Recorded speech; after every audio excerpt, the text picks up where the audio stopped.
Live from Tirana. Live from Tirana. Ju ripërshëndesim edhe një herë nga Live from Tirana. Të moshuarit nëse dëshirojnë do të shkollohen dhe për ata do të ndërtohet një universitet i posaçëm. Është kjo një iniciativë e qeverisë e cila pritet të zhvillohet në 5 vitet e ardhshme. Ky institucion do të ofrojë kurse gjuhësore, artistike, teknologjike, kulturore e të tjerë me qëllim aktivizime ndor. Qeveria parashikon të ndërtojë një stër politika shumë mbështetëse për angazhimin e të moshuarve në shoqëri, paralelisht me ndërhyrjen në rritjen e pensionit mesatar dhe dhënien e pensionit të 13. Ky është një pjesës e lajmit që ka qarkulluar këto ditë në mediat online dhe jo vetëm, dhe e lexova për esencë, për ta kuptuar më mirë të gjithë ju që jeni duke na dëgjuar, sepse për këtë do të diskutojmë pikërisht tani. Pra për pensionistët në universitet. Është ky lajm që kanë ngjallur kurreshtje për shqiptarët dhe për diskutuar me këtë jemi me një mik të këtij programi, Ndriçim Mehmeti, pedagog. Mirë se vini në programin nderuar. Mirë se u gjeta. Si je ti? Mirë. Lajmi mirë, lajmi keq apo s'më plas fare? Si do ta etiketonim? Lajmi mirë, interesant është, por puna është se mos ta katandise si Akademia e Barinjve. Që Me çfarë fela çu bë me atë Akademinë e Barinjve? Sa di është në ndërtim e sipër. Akoma, me sa duket, sepse nuk thot gjë njeri. Pra, këtu ka lajme dhe ky është një lajm i mirë për moshën e tretë. Dhe është një lajm i keq për gjithë shoqërinë, sepse duket se tani na ka ngelur kujdesi vetëm për moshën e tretë. Pra po na ikin të rinj dhe po merremi me këta që kanë mbetur. Sepse po ta shohësh Roni me kujdes, në shifrat e Instat ti ke 24.5% të punësuarve që janë nga mosha 62 deri 75 vjeç. Dhe kjo është për të luritur. Sepse po ta shikosh edhe diskutuam më përpara, po të vëm tani tek disa qendra që dikur gëlonin nga të rinj në kuptimin e shërbimeve, tani ketë moshës 40-50 vjeçare. Po ku janë këto të rinj? Kanë ikur. Disa më e madhe. Një pjesë tjetër u mësuan me dembelizëm sepse o burrat të ngjitemi pas pushtetit se do marrim ndonjë post. Dhe nuk kanë faj.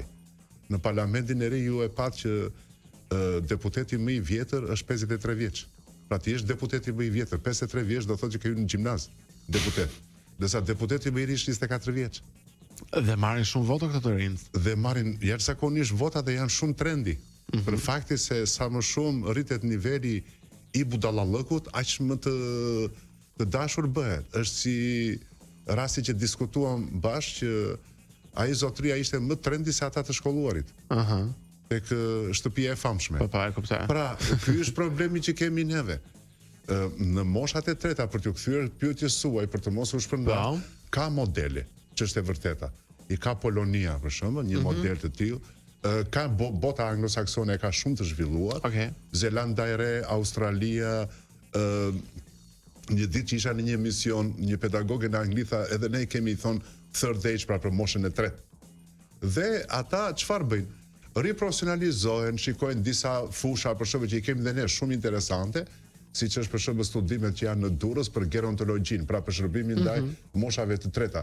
Dhe ata vetë specializohen, për shembull do hapësh një shtëpi juve, pra ai që është mund të jetë pensionist, që hap një shtëpi rezidencë dhe ai shkon, merr kulturën në mënyrën e shërbimit, disa shërbime bazike, njohjen që duhet të ketë në pikpamja të zhvillimit fiziologjik të individit, çfarë i duhet për këtë shërbime me radhë. Sepse vetë fjala këtu ka një, edhe ju e lexuat, ka një gjë që është vetë kundërshtuese. Pra thuhet universitet, pastaj thuhet disa kurse. Tani, o është kurs o është universitet. Sepse unë edhe ju kemi bërë universitet, s'kemi bërë kurse. S'kemi vajtur atje 3 muaj dhe na ka dhënë dikush diplomën. Ashtu do të kishte marrë kush disa diploma. Kështu që ne kemi bërë kurse trajnimi, po quhet trajnimi. Pra, të thuash që do ngre, pra do ishte më e këndshme për mua një qendër trajnimi për të moshuarit që nuk ka asnjë gjë të keqe, sepse nuk mund të ngresh dot një universitet të tillë. Pra, pyetja është që pavarësisht edhe ju e thatë, lexova esencën se e pash në rrjetet sociale, pra ne na hidhet diçka për të konsumuar, por nuk na thuhet në detaje çfarë do konsumojmë. Ka shumë në fakt, ka shumë pyetje për këtë. Është si punë e agroturizmit që shko po s'ka menu thot ai. Po kështu është bërë tani në Shqipëri, nuk merret më njëri me thelbin. Pra, nuk e dëgjon më njëri seancat plenare, por dëgjojnë ato dy memet që lëshohen aty, se çfarë flitet për të ardhmen ton pak rëndësi ka. Po ka shumë pyetje për këtë lajm që ka pushtuar media të dy të fundit. Edhe unë do përpiqem të sqaroj. Ju duke qenë se e njihni si fush, duke qenë se më thatë që ka modele të ngjashme në botë, do të diskutojmë gjëra gjatë si duhet të funksionojë, si funksionon dhe në aspektin përveç aspektit ekonomik, por edhe në aspektin social, dihet që brezi i tretë, pra të moshuarit janë në një shtres vulnerabël me probleme ekonomike, shpeshherë të vetmuar dhe nga aspekti social dhe ekonomik, si do t'i ndihmoj ata ky universitet nëse do të jetë i tillë. Por për të marrë më shumë kohë do të shkojmë fillimisht në reklama. Ti mendoj, megjithëse ti nuk ke shumë nevojë të mendohesh, dhe më pas e elaborojmë të gjitha në studio. Shkojmë në reklamë. Universitet për të moshuarit. Zoti Mehmeti, çfarë domethënë ju nuk keni pjesë të kësaj nisme, pra nuk e keni shpjegur ju, por me aq sa mund të kuptoni. Kush është qëllimi kryesor i kësaj nisme? Çfarë synon të arrijë qeveria me krijimin e universitetit të pensionistëve në 5 vjetët e ardhshme, të paktën kështu ka premtuar që do ta bëj. Çfarë do të arrijë? Shiko, unë çfarë kuptoni ju? Në pikpamje të asaj, prandaj u thash që nuk është për t'i thënë që ore pse janë nxorët na lëni rahat tani etj. Pse? Sepse ne e përmendëm njëna sëmundjet më të tmerrshme sot që quhet, ose njëna epidemit më të tmerrshme është vetmia. Po. Ju e thatë vetë. Njerëzit ndihen të vetmuar, kanë ikur të rinj, janë vetëm, disa kanë humbur dhe bashortin apo bashortet dhe janë vetëm. Tani duhet gjetur një mënyrë që këta ti socializosh, se nuk është çështja e lekut. Atyre mund t'i mbështetësh edhe me 500 euro, është çështja shpirtërore. Mund t'i edhe 500 euro t'i japësh ti, nuk është ky problemi. Edhe ai pensioni 13 që thuhet etj, që është pas kësaj çështje diskutimi shumë të gjatë, që unë ja thash, është çështja e kostos që ka jetesa këtu, por kosto më e madhe është kosto shpirtërore në gjykimin tim. Dhe prandaj bota i ka dhënë mundësi të gjithë këtyre njerëzve dhe i ka thënë urdhëroni, ne ju ofrojmë qoftë edhe të mësoni, pra të bëni kujdestar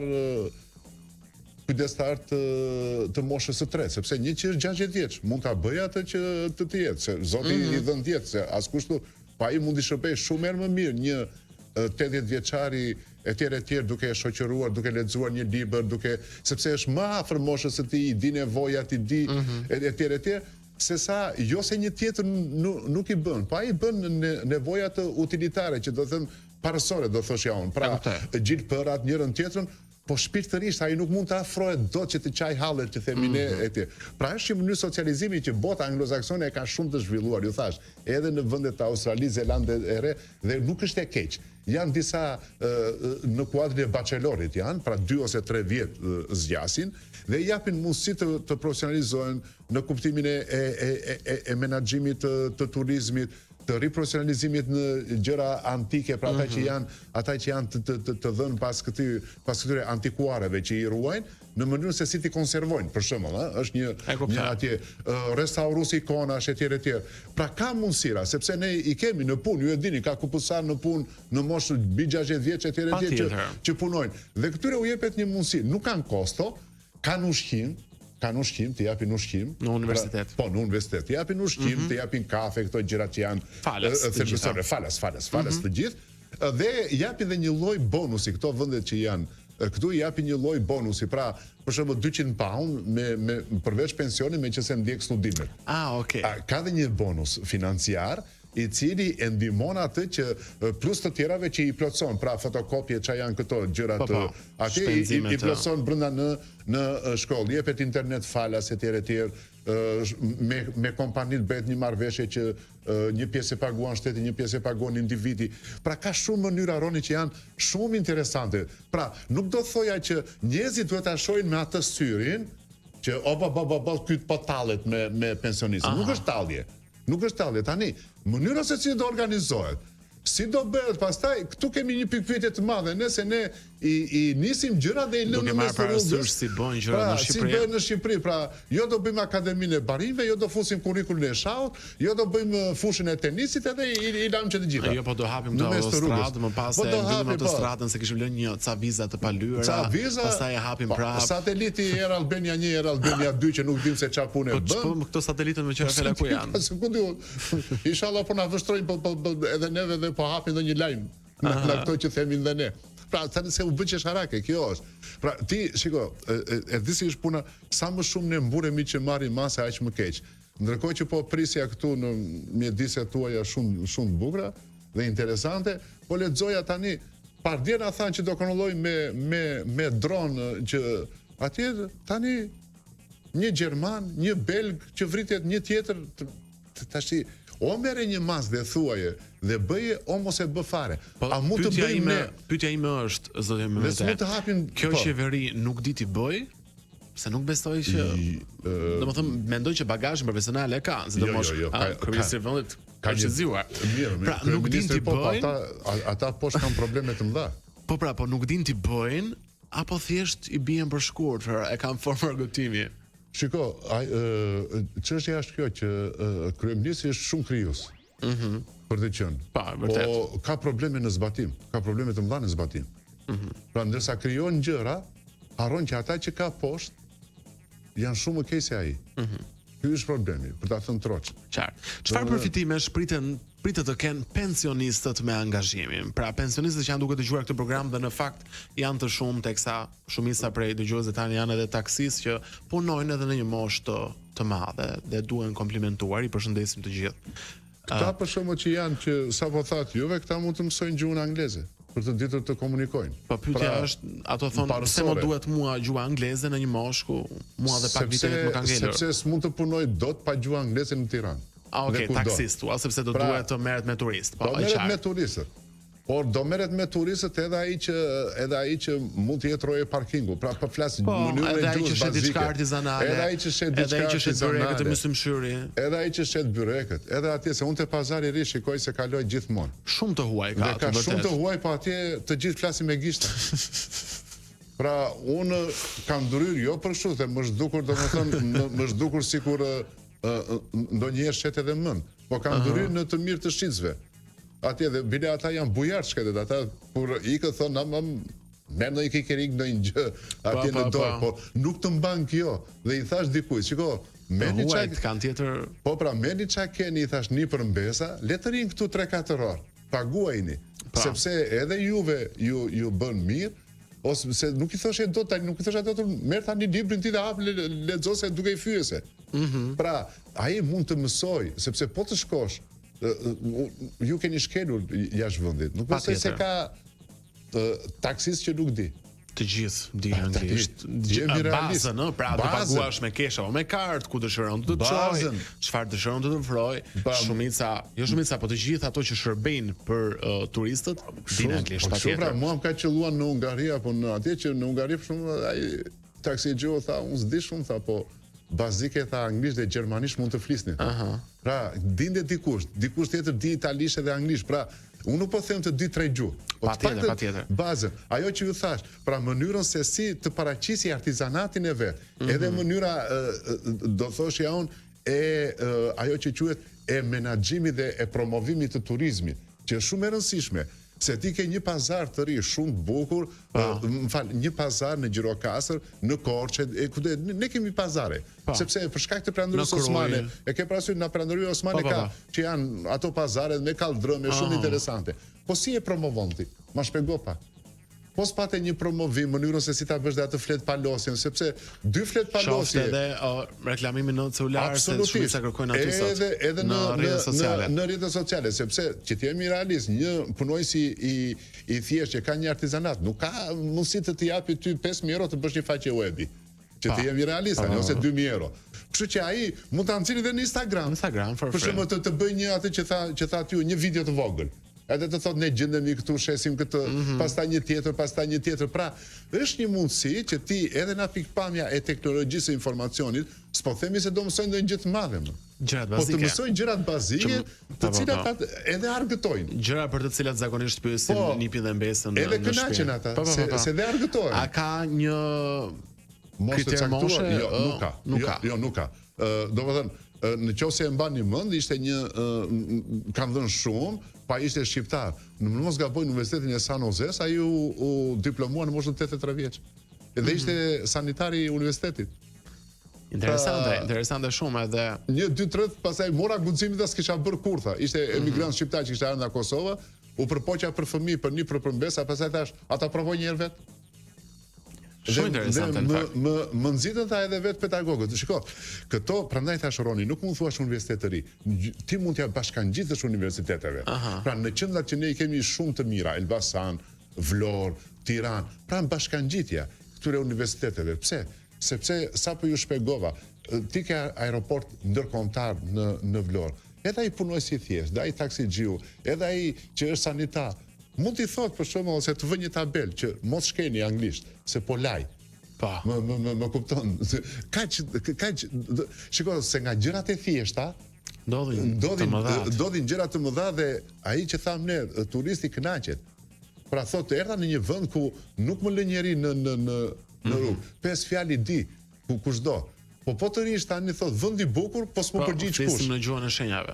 Flisim në gjuhën e shenjave. Sa do ndikojë kjo nismë në uljen e vetmisë dhe izolimin e të moshuarve? Përgjigjen më një herë pas një blogu të shkurtër reklamash, e kthehemi pas pak mos u largoni. Në këtë të hënë datës 16 qershor, jemi duke diskutuar për universitetin e të moshuarve, një plan i qeverisë shqiptare i cili pritet të realizohet në 5 vitet e ardhshme. Në studio mua ndodhet Ndriçi Mehmeti, pedagog dhe Elam aty, që sa do ndikojë kjo nismë në uljen e vetmisë dhe izolimin tek të moshuarit, nëse realizohet mirë.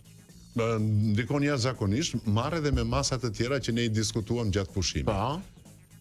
Që do të thotë, ata nuk është se do të jenë në bankat e shkollës gjithmonë, po në një formë, po themi shëtitje, ekskursioni. Mund të organizohen dhe gjëra argëtuese sociale. Absolutisht. Gjëra sociale të cilat rriti vetë besimin e tyre, po rriti edhe dëshirë për të jetuar. Sepse këtu ka problem ndonjëherë që ai s'ka dëshirë të jetojë. Pra, kam një kolegë. Si thot një poet i njohur shqiptar, më vjen emri tani, që nëse dikush nuk ka më shpresë për të jetuar, lëreni të vdes. Ka mbaruar. Ky është problemi. Pra, duhet dëshirën për të jetuar, dhe dëshira për të jetuar nuk është vetëm Skype-i dhe të folurit në WhatsApp, është jeta e përditshme, që ne e tham, ai çohet të nesme dhe thot, unë do shkoj vetëm. Nuk më thot njëri mirëmëngjesi. Do ta pi kafen vetëm. Ja piva një jashtë, po s'më del më, do ta pi të dytën brenda në shtëpi. Pra, ai shkon dhe shikon një agroturizëm, pastaj shikon një kështjell, që i ka qelluar që s'kemi parë si neve, se kemi parë ne të gjithë Shqipërinë. Pastaj qellon që po ti e di që ka të moshuar që nuk e din ku i bie palasa, Adërmiu, fare zero. Dhe ti ke mundësi që në ato periudha ku ata duan dhe qetësinë e vet. Pra, në maj apo në shtator, sepse koha tani është shumë e ngrohtë dhe tani nuk ka më stin. Dhe është pak delikate. Dhe kuptohet që s'ka më stin tani se sa mund të zgjasin pushimet dhe ne vetë si planifikojmë. Themi në gush, po mund të na qelloj shtatori më i nxehtë, dhe ti mund t'i çosh atje ku ka më pak njerëz dhe shteti ka plot vende, unë ju përmenda, ka Greqia, ka Malizi, shembuj të tillë, që i çon dhe kundrejt disa shërbimeve se ata nuk është puna se shohin se çfarë do hanë, çfarë menuje ekstra do jetë, do me thënë me karkaleca, me këtu. Ata duan qetësinë e vet, të jenë së bashku, të socializohen. Ato duan ta shijojnë, zoti Mehmeti, dhe të kuptojnë që jeta është edhe për këtë moshë. Sepse jeta nuk fillon dhe mbaron që si shtemi ne, lum ti që je i ri se ne iku, si iku. Nuk ikën kjo, ç'është ky mentalitet që kemi neve. O, lum ti pas 40-ave, dorim. Ja, unë jetoj për fëmijë tani se unë kam kryer punë. Unë mbarova punë tani, po ç'a ti bëj atyre? Jo, ti jeton për veten. Dhe ti je një frymëzim dhe model edhe për fëmijët e tu. Siç do jenë fëmijët e tu për fëmijët e vet. Ç'është kjo? Ti nuk punon për veten, ti punon edhe për prindit e tu. Ti për moralin e tyre, punon për, si thuash, për kënaqësinë e tyre që djali ka një arritje, po punon edhe ti ndihmosh, se i kemi ca detyrime dhe shqyqyr që shqiptarët janë mirënjohës në përgjithësi, fëmijët janë shumë mirënjohës, ne i shohim në ato të ardhur që vinë jashtë, ne i quajmë me gjuhë moderne remitanca. Që mundon të nderojnë të prindërit. Që jashtë janë arruar sepse edhe për shkaqe ekonomike, që ata janë mirë ekonomikisht, por ne jemi akoma në këtë fazë. Tani që ta ngrejmë këtë fazë ku shteti të tregoj fytyrën e vet, se për mua Roni dy janë shtresat ku shteti e kanë thënë dhe do t'ju ftoja që dhe juve një herë kur të keni mundësi ta bënit një emision, janë fëmijët me aftësi dhe nevoja ndryshe, për të cilët ka shumë pak kujdes tek ne. Zero.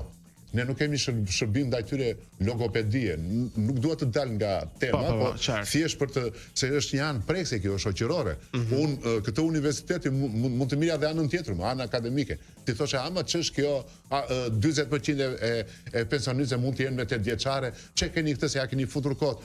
Por po mundohem ta shoh pozitive që kjo stres të ndihet mirë. Sa mund të ndihet, se si do realizohet, këtë ka mall.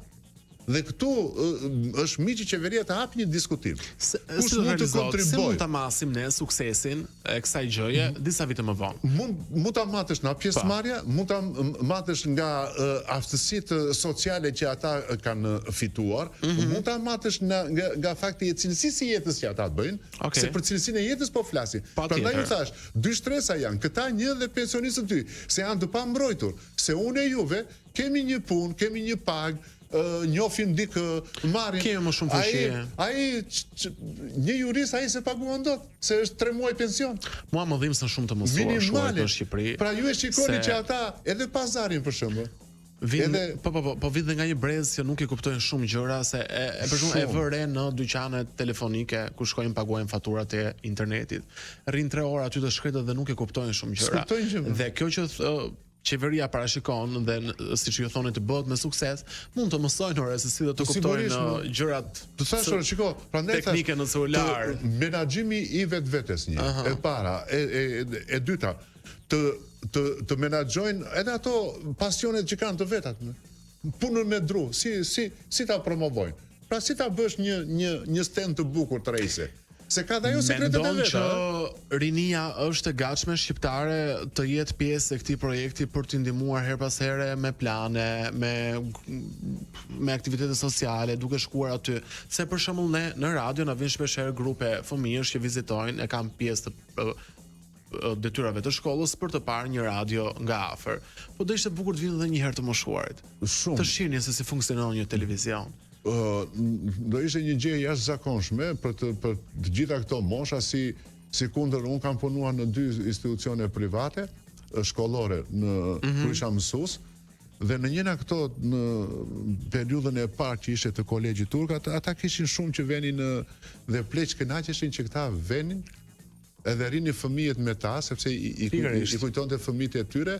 Dhe atyre su interesonte, do të thënë, një që kam shkuar, unë i thashun, keni dhe këto.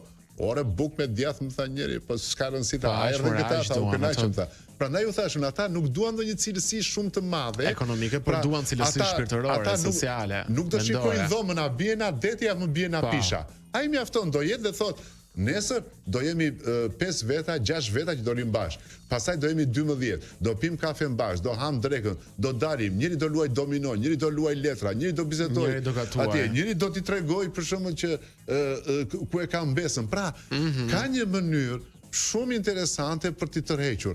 Dhe këtu pastaj vjen dhe ajo që tha ty, për shembull unë do të isha shumë i gatshëm të veja të jepja, nëse hyn specialiteti tim në punë, mund të jepja 4 orë falas, fare, vullnetar. As nuk më intereson fare të paguar. Nëse shteti ka nevojë për mua dhe ka një mundësi, vete 4-5 orë, s'më bëhet ndonjë gjë. A në mëngjes, a para dite, edhe qoftë edhe të bisedosh me ta. Qoftë që ata të shprehin cilat janë hallet e veta.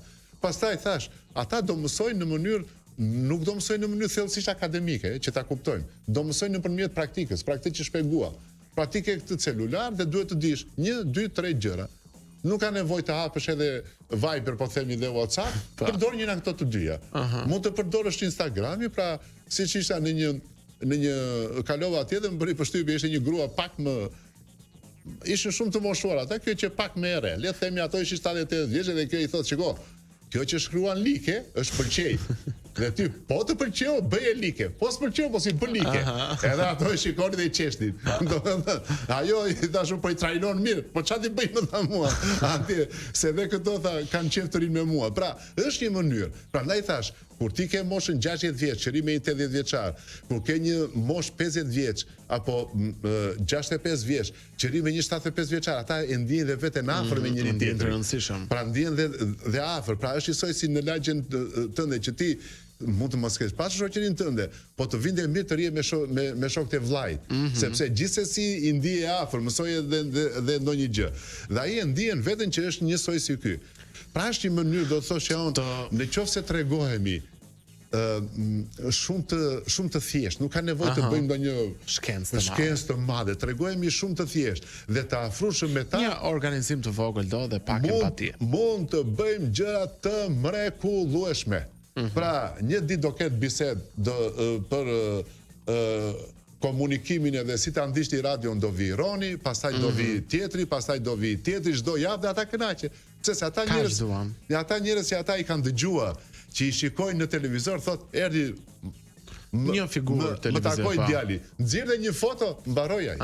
I mbaroi dita atij. Në tërë kënaqësi dhe pret të nesërmen, çfarë gjë të bukur do të ketë. Ose t'ja tregoj sigurisht një prej besave ai menjëherë do t'i bëj shejë, do ta shpërndaj. Të moshuar që rikthehen në bankat e shkollës emocionalisht. Do të ishte një mrekulli. Për ata do të ngjallte shumë kujtime. Do t'i bënte, thash edhe një herë, i rikthehem asaj, do t'i bënte me vetbesim, se po shoh edhe një foto tuaje atje që tregon se si mund të rinë në pleqt dhe sa të kënaqur janë në një sfond që tregon jetën, pra tregon jetën, tregon edhe gjallëri, tregon edhe qiellin e kaltër. Pra do t'i kthente ata, do t'i jepte një mundësi, thash, do t'i jepte një motiv që ata të kuptonin që e ka i lartë jetën tënde, kurse ti duhet të gëzosh sa të mundesh këtë jetë që ke këtu poshtë. Qartë, do të shkëputem edhe një herë për pak reklam, por dua të më qëndrosh 2 minuta pas pak në program, sepse dua një mesazh të mirë për qeverinë dhe një mesazh motivues për pensionistët që ta shohin me prioritet këtë gjë. Shkojmë në reklama. Jemi duke diskutuar për një gjë të re për shqiptarët, megjithëse në disa vende të botës ka disa vite që funksionon për miqënien e pensionistëve dhe qeveria shqiptare ka menduar që duke krijuar një universitet për të moshuarit të shqiptar, për pensionistët do të jetë në të mirëqenies së tyre sociale, por jo vetëm, shpresojmë dhe ekonomike. Diskutuam gjëra gjatë gjithë programit se si mund të bëhet më mirë kjo gjë me ndriçime me eti pedagog, ndërsa tashmë nga ju, profesor, dua një mesazh se ndoshta ku i dihet çoç kryeministri i vendit mund të jetë duke dëgjuar Top Albania Radio tani, edhe një mesazh për të gjithë ato pensionistë përveç qeverisë shqiptare që janë duke dëgjuar Top Albania Radio dhe ta shohin këtë si një shpresë dhe të bëhet më e mira. Për gjithë ata që janë pensionistë, të cilët ne i detyrohemi mjaft, se i detyrohemi shumë, edhe për lodhjen, edhe për mundin që kanë dhënë, edhe për që na kanë rritur një edukat e tjerë, do të ishte një mirëqenie e madhe mendore, sepse nuk ka më të rëndësishme. Pra, shtimi depresionit të shton ilaçe, ne e dim që stresi ka shumë faktor pastaj që ndikon në organet e jetësore të trupit. Pra do të ishte një mundësi. Le ta marrin këtë si një mundësi që së bashku mund të bëjnë diçka pavarësisht moshës. Nuk ka rëndësi mosha. Nëse ti ke vendosur të bësh diçka, mund ta bësh në ato mundësi që ti jep mosha. Pra mos ta shikojnë këtë si një gjë që do të kërkojë njëri provime, do të kërkojë njëri se nuk ka provime. Nuk ka vetëm një lloj ndjekje ku ata do bashkëveprojnë me njëri tjetrin, do bashkëveprojnë me atë drejtuesin që mund të jetë pedagog, instruktor, mësues anglisht, mund të jetë një mjeshtër i mirë i përpunimit të drurit apo ku do një djathit i qumshit çon si ka. Instruktor makine etj. Sepse nuk ka ndonjë gjë të keqe për të mësuar. Dhe ta marrin këtë si një mundësi, thash, që ta shohin jetën me optimizëm, sepse jeta nuk mbaron me faktin që del në pension, nuk mbaron me faktin që ti martove fëmijë, apo se do të gosh mbesat në mëngjes apo do t'i marrësh në drek nga kopshi apo nga shkolla. Të duhet dhe vetë një jetë personale, e cila të motivoj që të jesh aty dhe të jesh sepse sa më mirë të jesh ti, aq më mirë janë dhe fëmijët e tu. Sepse siç thot një le ta themi populloshe, nuk e kanë kokën mbrapa që të shofi se ku qëndron, cili je, ai menaxhon dot jetën. Qeveria duhet të marrë modelin më të mirë. Pra mos na marrë thjesht një model, marrim një model dhe e bëjmë. Një model më të mirë. Them ta diskutoj shumë mirë me ata që quhen, do sugjeroja këtu fakultetin e shkencave sociale, fakultetet e edukimit, të cilat kanë brenda psikolog, sociolog, njerëz që mund të përshtasin disa qasje shumë pozitive ndaj këtyre moshës së kemi deputetët e rinj, moshës së tretë. Këta tani duhet të mbarojnë akademinë, pasi të mbarojnë kursin e akademi, edhe këta mund të jenë të përgatitur për këtë punë. Por mbi të gjitha thash, ata kanë një mundësi që të jenë pjesë aktive e shoqërisë tonë. Ne nuk duhet i shohim ata thjesht si disa njerëz që kanë mbaruar ciklin ose presin të mos ta them atë fjalën. E keq që harroni më e madhe është kjo, që po e marr në punë që t'i jap që të hanë ndonjë copë bukë. Kjo është më e rënda. Ai do shkojë në punë në bazë të meritës së vet, jo se do varet nga mëshira ime apo e juaja, se po i japin para për një copë bukë. Nëse vazhdojmë ende të jemi në këtë fazë, nuk duan mëshirën. Ata duan t'i trajtosh me dinjitet. E kanë shumë të rëndësishme. Dhe po e trajtove me dinjitet për atë që është, ai të thotë faleminderit shumë. Trajtoje për atë që është shofer, pra bëje zotëri për atë profesion që ka. Dhe në atë profesion që ka, ai është usta. Ka që thjesht është. Urojmë të realizohet të mirë edhe unë. Ky projekt i qeverisë shqiptare. Unë e uroj shumë. Unë duhet fillua që tani në ato që thamë ne, në gjërat e vogla, ekskursionet, kjo, dhe për të shkuar pasaj te bankat e shkollës. Të falenderoj shumë që ndave këtë paradite me programin ton Live from Tirana, edhe të uroj një të hënë dhe një javë të bukur në vazhdim. Edhe unë falenderoj shumë për një temë që është shumë e mirë dhe mezi pres të takojmë për tema që sigurisht do të interesojnë publikun. Me shumë kënaqësi. Këtu përfundon dhe ky program për ditën e sotme. Unë ju falenderoj të gjithëve për vëmendjen e treguar. Live from Tirana rikthehet sërish nesër, deri atëherë nga Ronaldo Sharka, mirë dëgjofshim.